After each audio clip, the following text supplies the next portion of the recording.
The last couple of years, a big sign in Copenhagen airport has welcomed all visitors to the happiest nation on earth. From the way that this message is presented, it is clear that it is not supposed to be read ironically or even doubted. It is an objective fact, a truth that can in fact be measured and proved.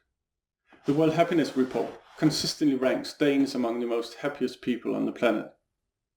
Yet, as the Danish Mental Health Foundation also makes clear, more and more Danes are getting depressed. And in 2011, almost 500,000 Danes bought antidepressants, a figure which has almost doubled in a decade. So this is a big paradox. The world's happiest nation is in fact populated by people who are not that happy. In fact, they are rather unhappy or depressed. And this paradoxical relation between happiness and unhappiness, or between happiness and depression, is a paradox that I also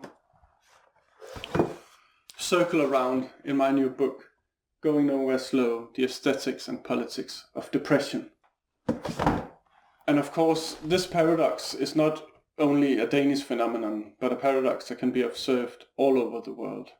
And what I try to do in my book is to connect the phenomenon or the psychopathology of depression to a historical context and to a political context in a way that is not to be found, at least in the diagnostic manuals of today, where depression is almost exclusively described in terms of symptoms and without any regard for the context. And I would connect, and I do connect, depression to the ideology and industry of happiness, for instance. But today, I'm not going to talk about this context. What I would much rather talk about here is the morality surrounding the problem of depression. I want to be blunt with you here, because the bottom line is that the reason you're depressed is because your psychology sucks. All right? You've got shit psychology. Take, for instance, a self-help video made by a man called Leo Gura. It's called Why Am I Depressed? Leo Gura is I just have to look this up, according to his Twitter profile anyway, he's a professional self-development junkie, life coach, video blogger, entrepreneur and speaker who helps people, again, according to his Twitter, design awesome lives. Gura, a bald man with a goatee and the founder of actualize.org, where this video, Why Am I Depressed, can be found, starts the video by saying that he wants to answer the question of the title, Why am I, you, depressed? And his answer is strikingly simple.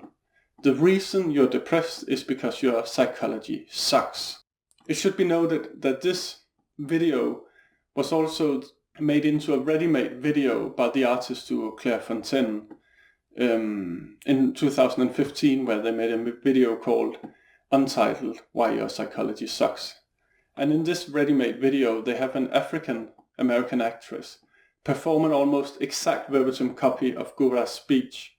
And the purpose is, of course, to unfold a rather comical criticism of the neoliberal self-help industry's personalization of depression, but also the responsibilization of the subject as such.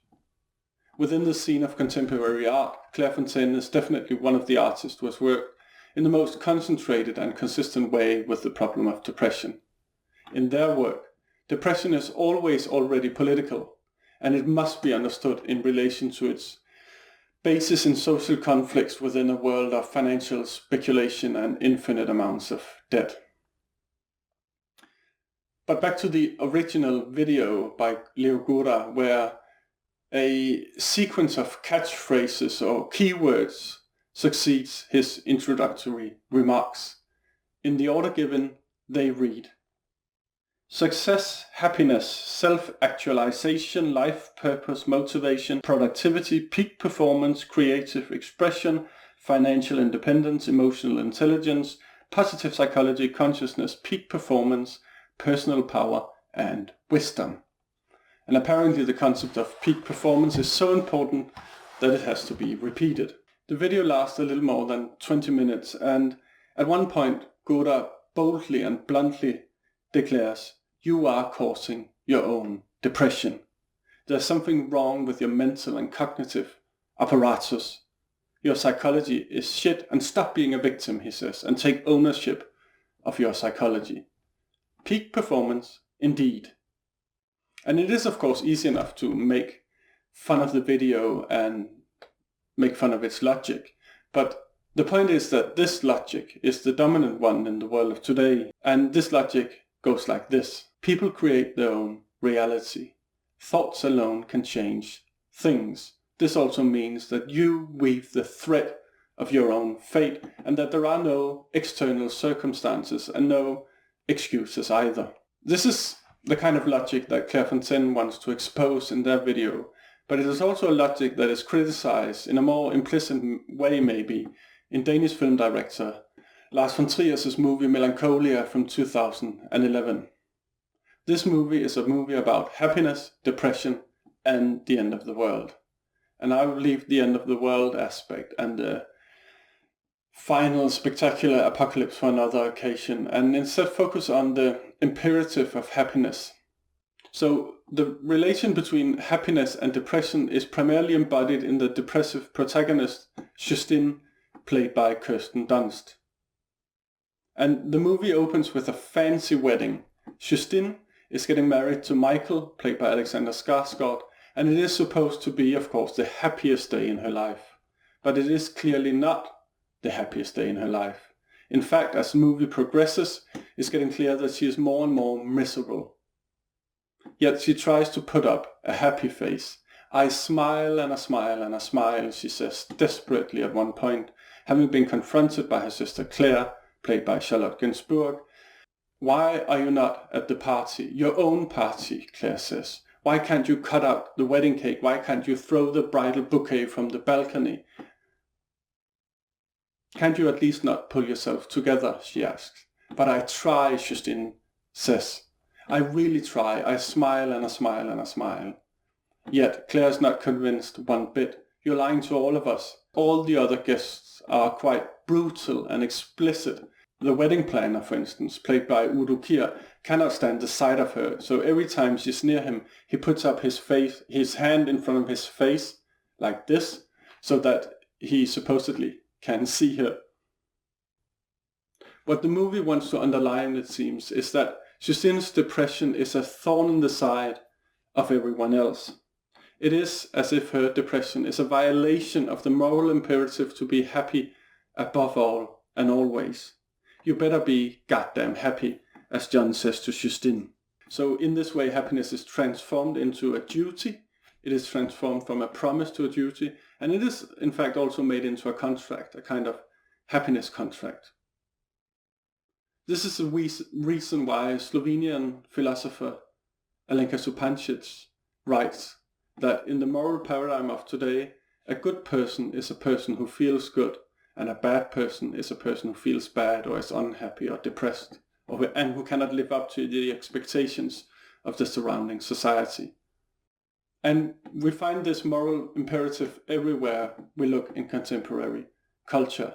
If we go back to the airport, in our minds at least, we not only find the Carlsberg commercial telling us that Denmark is in fact the happiest nation on earth, we also find this small book, the little book of Lykke, the Danish search for the world's happiest people. And it is of course part of the Danish branding strategy to pose as a very happy nation and to convince people and other tourists to come to Denmark and experience a bit of the Danish formula of happiness, Lykke. Or another book is called The Little Book of Hygge, another key Danish concept, translatable as something like coziness. And these two concepts, Lykke and Hygge, are meant to sort of, camouflage the brutal reality that is also quite easy to find in the Danish society. Austerity politics, people who are becoming more and more unhappy. So we can also take another commercial. We can take a Coca-Cola commercial. It's called Choose Happiness, simply. as if happiness was a choice and your own choice. Wait and wait. Like happiness is someone's destiny or fate. But why wait for happiness to happen to you when it's something we can just choose to do? Happiness can be anything when you carve it out. Choose happiness and worries, opinions, anger, and doubt. There's enough for everybody, doesn't take too much. It's so contagious and affects everyone you touch.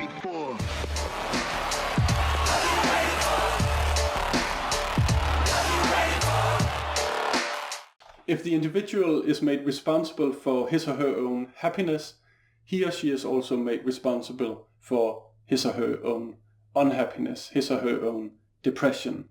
If the keys are in our own hands, each of us is personally responsible for almost everything.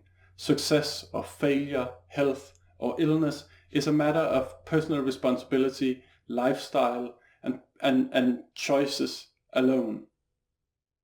So while we may not be able to change other people or change the world for that matter, we are certainly able and forced to change ourselves, to constantly work on improving and changing and transforming ourselves into the best version that we can possibly be.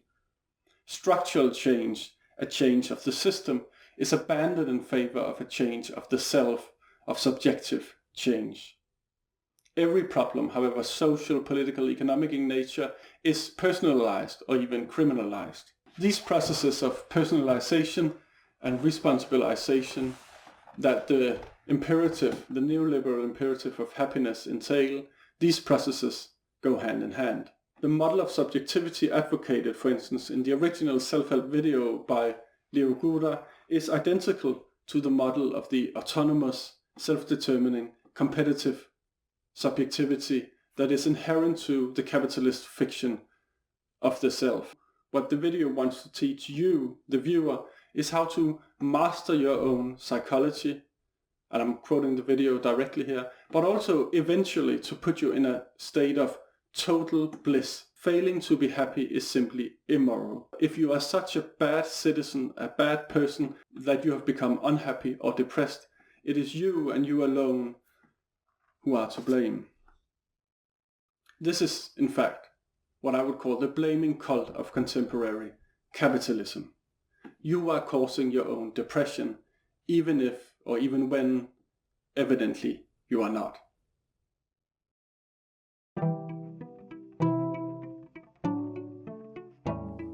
Thanks for watching this Zero Books video. If you enjoyed it, subscribe to this channel and click on the notifications bell so that you'll be alerted whenever we release a new video. You should also consider supporting us on Patreon. Our patrons get access to our Inside Zero Books podcast every week and can get access to the Zero Books Book Club and help us to continue making online content from the left.